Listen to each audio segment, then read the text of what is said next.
వెళ్ళు నాన్నా, జాగ్రత్త. ఓకేమ్మా.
బాయ్ అమ్మా.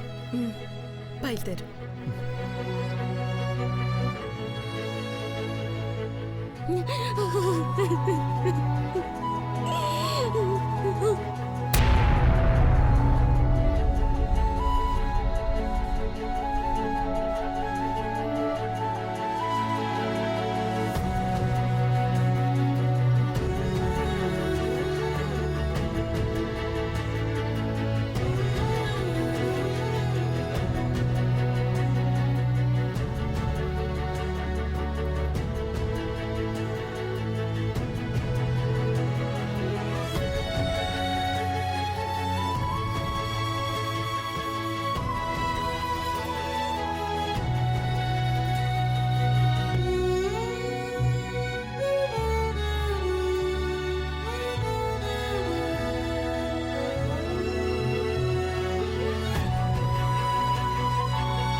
ఏడుతున్నావా అక్క? ఏడు, బాగా ఏడ్చి ఆ చీర కట్టుకో, లేదంటే ఆ చీర పాడైపోతుంది.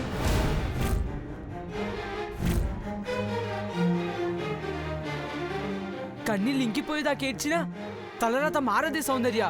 ఎందుకో తెలుసా? రాత నుదుటి మీద ఉంటుంది, అందుకే దేవుడు ఈడ రాసినాడు. నీ బతుకు నువ్వు నాశనం చేసుకున్నావని తెలుసు, కానీ పెద్ద బాబు గారి జీవితాన్ని కూడా అన్యాయం చేస్తున్నావు నీకు తెలుసా? పెద్ద పెద్ద మాటలు మాట్లాడుతున్నా అనుకుంటున్నావేమో. ఏడుపు వచ్చే ముందు ఇట్టాగే మాటలు వస్తాయి. ఏడుస్తా, నువ్వు సీర కట్టుకొని నిశ్చితార్థం చేసుకుంటావు కదా, అప్పుడు పెద్దబాబు గారిలా నాను కూడా ఏడుస్తా. అయ్యా అయ్యా అయ్యా అయ్యా చెప్పేది వినయ్యా. అయ్యా పిచ్చి మాటలు మాట్లాడి దాని తలజాడపోద్దు. ఇప్పటికైనా అర్థం చేసుకోయ్యా. సంపుతా నా కొడక. పార్వతే, ఏడుతా ఉండద్దు, సీర కట్టుకో ముందు.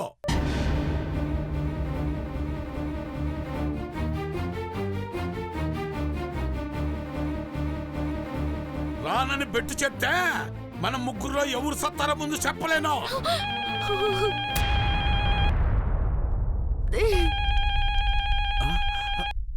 సునందమ్మ గారు ఫోన్ చేస్తున్నారు. అమ్మగారు.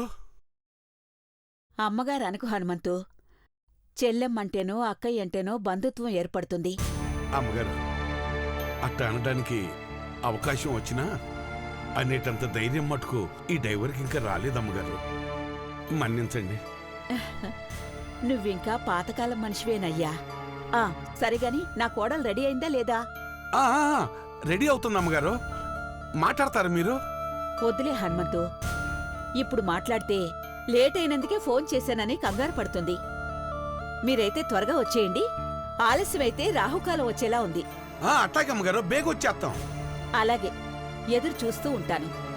మంచిదమ్మగారు. విన్నావు కదా పార్వతే, బేగి రెడీ అవ్వు. మొండికెత్తే మటుకు నాను పోయి పాడి రెడీ చేస్తా. అది నాదో నీదో ఈ నా కొడుకుదో. అక్క అక్క అక్క ఏడుకక్క. అక్క ఊరుకో అక్క. అక్క నా మాట వినక్క. అక్క ఊరుకో అక్క. ఊరుకో ఊరుకో అక్క, నా మాట వినక్క. ఓం జాతవేదసే సునమామసో మురాతీయతో నిహతవేదః సన పరిషద దుర్గాన్ విశ్వానాపి సుందరతా చక్రిః తామగ్నివర్ణాం తపసా జ్వలంతీం వైరోహిణీం కర్మపరిదుష్టాం దుర్గాం దేవీం శరణమహం ప్రపంచే సుతరసితరసే నమః. అమ్మా అఖిలాండేశ్వరి, కఠోరమైన దీక్షకు పూనుకున్నావు. నువ్వు చేసినన్ని పూజలు ఇంకొకరు చేస్తారో లేదో అనిపించేలా చేశావు.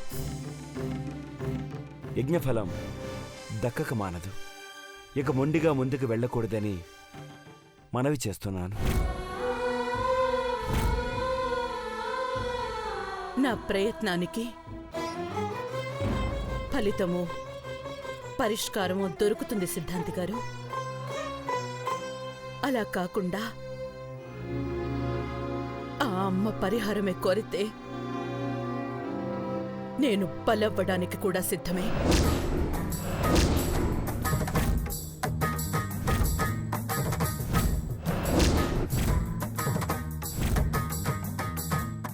అమ్మా, అలా జరగకూడదని నేను చెప్తున్నాను. చూస్తూ చూస్తూ ఆ జగన్మాత బిడ్డ ప్రాణాలు తీసుకోదు. మీరే చెప్పారు కదా సిద్ధాంతి గారు, దీక్ష ఆపితే కుటుంబానికే అరిష్టం అన్నారు. మంచి జరుగుతుందన్న నా విశ్వాసం అందరికీ ఘాతకంగా మారకూడదు. అందుకే చివరి నిర్ణయం తీసుకునే వచ్చాను.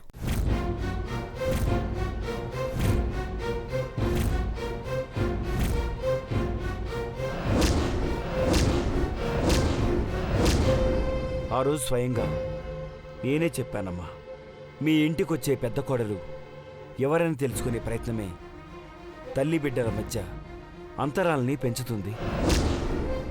ఆ ప్రేమ మీకే యమపాశంగా మారుతుంది.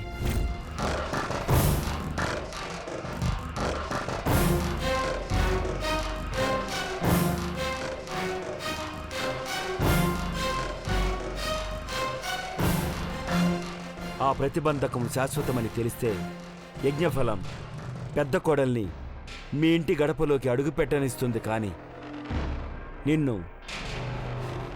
బలి తీసుకుంటుందమ్మా.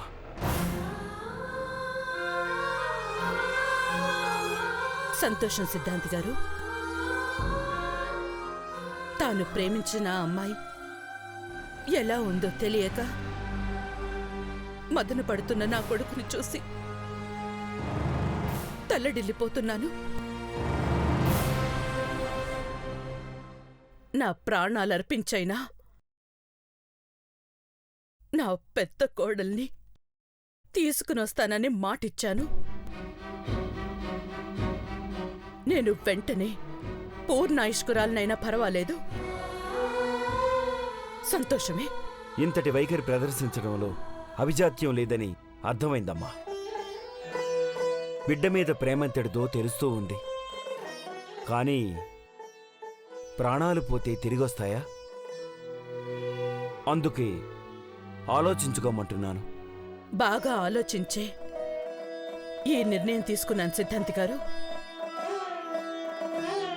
నా వెంట నా భర్త, నా పిల్లలు, నా అనేవాళ్ళెవ్వరూ రాకూడదనే ఇక్కడికి ఒంటరిగా వచ్చాను. నా వెంట వచ్చింది కేవలం నా నీడ. ఆ నీడ వెనక కనపడని నీడ ఇంకొకటుంది. అదే యమపాశపు నీడ. చెప్పిన ముహూర్తానికి పెదబాబు పెళ్లి జరిపించలేకపోతే నేను బ్రతికుండడంలో ప్రయోజనం లేదనుకున్నాను. ఆ ముహూర్తానికి తను ప్రేమించిన అమ్మాయిని తీసుకురాలేకపోతే నా కొడుకైనా ప్రాణంతో ఉంటాడు అన్న నమ్మకం లేదు. అందుకే అమ్మవారి అనుగ్రహంతో నా పెద్ద కోడలు రావాలి. తను వచ్చాక నా ప్రాణం పోతుంది అంటే అది అమ్మవారి లీల అనుకునే శాశ్వతంగా కళ్ళు మూస్తూ 2 చేతులు జోడించి ఆ తల్లి పాదాల చెంతకు చేరిపోతాను.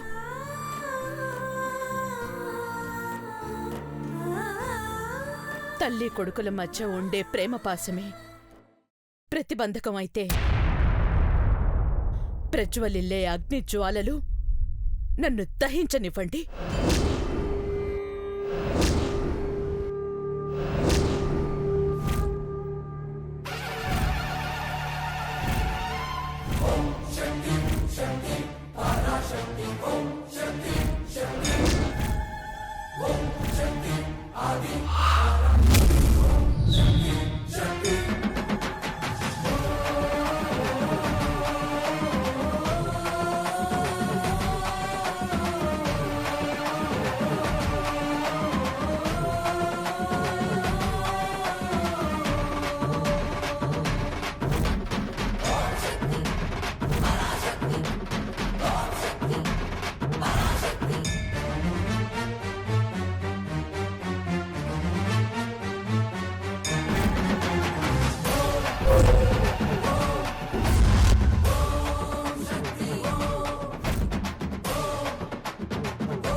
మంచి ఎప్పుడు అన్యాయం కాదమ్మా. నిన్ను ఆ అమ్మవారే కాపాడాలి. నువ్వు దహించుకుని వెళ్ళకముందే నీ పెద్ద కోడలు నీ ముందుకు రావాలి. ప్రారంభించమ్మా.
నా ప్రేమ గెలుస్తుందని నువ్వు చెప్పావు కానీ నీ పేరు మాత్రం రోహిత్ పేరు పక్కన ఉంది పార్వతి.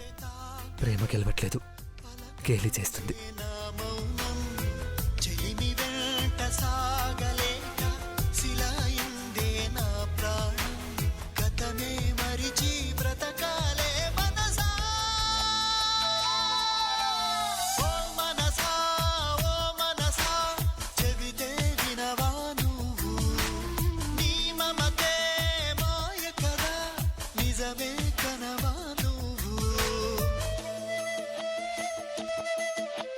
నమస్తే సార్, బాగున్నారా?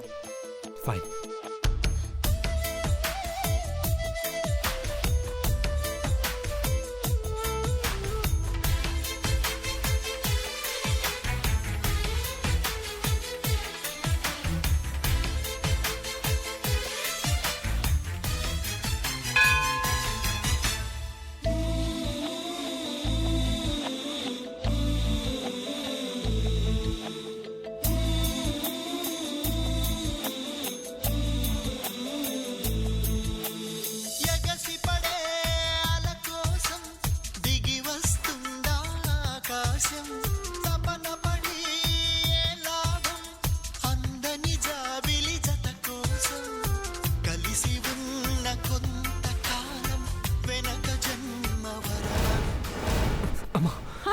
దేవా, జాగ్రత్త నాన్న, చూసుకొని నడవచ్చు కదా.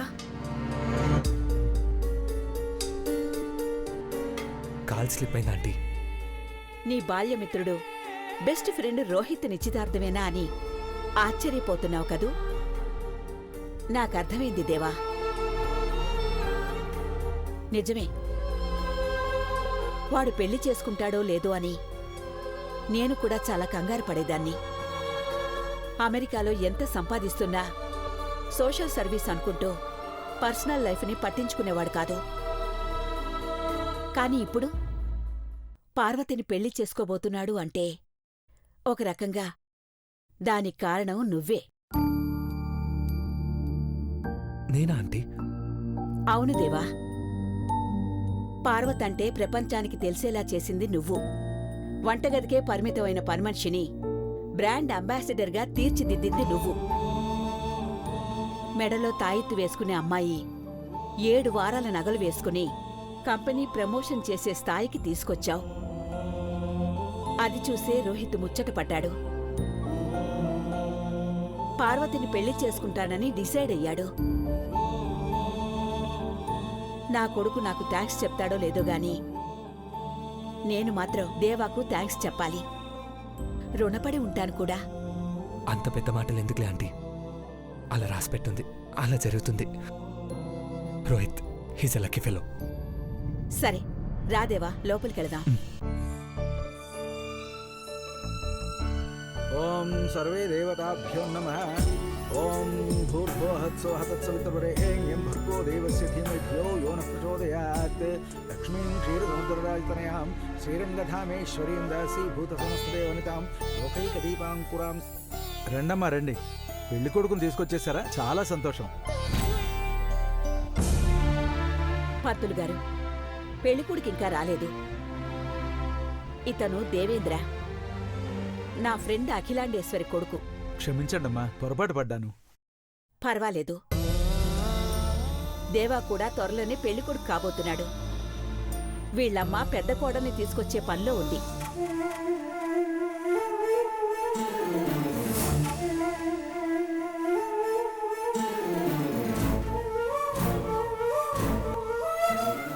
రోహిత్ ఇంకా రాలేదా ఆంటీ? ఫ్లైట్ 1 అవర్ లేట్ అన్నారు. టైంకి నువ్వు వచ్చావు గాని నా కొడుకు పెళ్లి కొడుకు రాలేదు, పెళ్లి కూతురు పార్వతి కూడా రాలేదు. అమ్మాయిని ఎవరు రెడీ చేస్తున్నారో ఏమో. హడావిడిలో ఆ సంగతే మర్చిపోయాను. అలా కూర్చోనన్నా, ఇప్పుడే వస్తాను.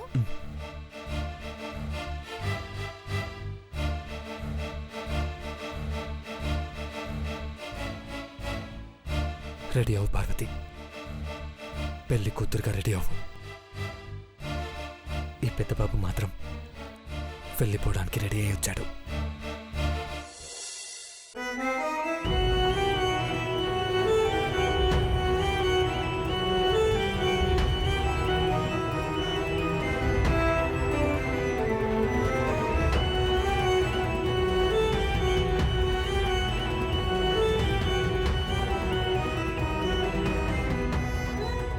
అక్క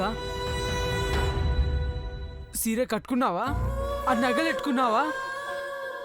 అయ్య నన్ను చంపేస్తాడనా, నిన్ను చంపుతాడనా, లేదా అయ్య చచ్చిపోతాడనా?